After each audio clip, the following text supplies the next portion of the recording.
In 1975, the world's first mercenary was tasked with infiltrating a US military black site on the coast of Cuba. My mission? To rescue two high-value targets, known as Chico and Paz. After swimming for about 10 hours, I reached the shore. I scaled a cliff face under the cover of darkness and rain. It was very wet. And there I saw it, Camp Omega, the US most formal black site for housing prisoners of war or terrorists for interrogation. Kazuhira briefed me on the mission and told me stealth was most definitely an option. And with that, I scouted the base with my binoculars. I spotted soldiers. All quiet? Those new guys. You see their choppers? Who are they with? Beats me, man. Green Berets, SEALs. Those ain't no jarhead birds, I can tell you that. Some paramilitary setup? Well, some of the guys are saying... You know what? Best we just drop this, right? Sure. The American flag, turrets, jets, and even launch towers. Once I was finished, the infiltration of the camp began. I slithered my way into the perimeter while avoiding the spotlights and guards. Like my other endeavors, this place was at an acceptable HR standard. Once inside, I headed towards the prisoner camp, where I would find Chico. As I was crossing the road, the guard turned around and spotted me. I remembered I was a covert spy in the middle of kidnapping two high-value war criminals, and I decided to leave no witnesses. After hiding the body, I had to interrogate his friend for any relevant information. He told me their deepest and darkest secrets, and for his cooperation, I made him swallow a pocket knife. I was then seen by a spotlight, and since there is a no witnesses PSA attached to my mission brief, I shot both the spotlight handler and his friend, who was called over to help find me. As I crossed the second road, I darted the guard and hid his body. He wouldn't be a witness either. After dispatching both camp guards, I identified and made contact with Chico. After telling him that he was indeed not pushing P, he freaked out, alerting the other prisoners, who started to feel some semblance of hope. But just like when a Jehovah's Witness shows up at my door, I remained silent and waited for them to forget about me. I choked out Chico while representing X-Force and carried him to the helicopter. Once he was on board, he dropped a mixtape that would lead me to Paz's location. I hopped into the nearest truck bed and listened to the American military ASMR. By the time I was done in the truck, it had stopped and I climbed out inside the base's admin building. Inside the lion's den, I was now tasked with getting through security and extracting the target. In my genius, I noticed that the controls to the power grid were nearby, and upon further investigation, the panel was exposed. So I pressed the big red button, and the entire base went dark. I avoided the guard sent to check on the panel, and as I hid under a building, the power was suddenly restored.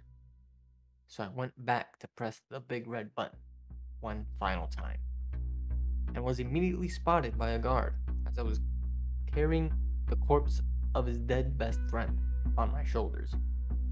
This was not good. This was no longer a covert stealth mission, and as I shot Marine after Marine, it dawned on me. This is a video game, which means there are an infinite number of Marines lining up to hunt me down. I had to move fast, so I made my way underground, firing at any enemies in my path.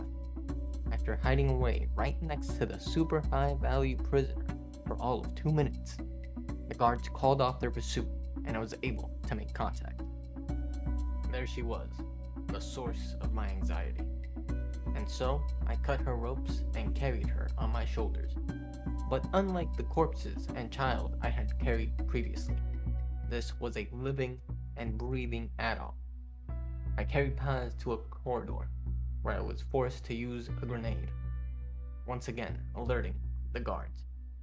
Fortunately, during that first shootout, I had killed almost everybody in the base, So now it's just a matter of getting to the helicopter and taking flight back home. On our way back, the onboard medic decided to open her stomach and retrieve a small bag of weed from her lower intestine. I disposed of it immediately, of course. We do not smoke here. A few hours later, we made it back to base, but what we found was death and destruction. There, on the last standing rig, was Kazuhira, along with all those that were left, fighting off the army of Private Bull. And so everything we had built, the world's first ever private military company, sunk to the bottom of the ocean. We were played like a damn fiddle, and we had failed to notice. Paz had another bomb attached to her upper intestine. The world's first spy died that day. Or did he?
Cypher's been in hiding ever since his grand experiment.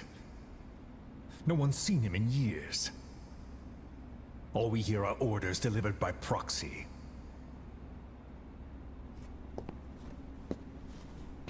Except you. You met with him, face to face, in order to contact Big Boss. Tell me where he is. Where is Cypher? Where is Zero? I've never known choice. Where I was born, the language I speak, I've never had the freedom to choose for myself. But you, right now, are free. Do as you will. This will save Big Boss. It may. Will you really kill Zero for me? Not for you. All right. Zero is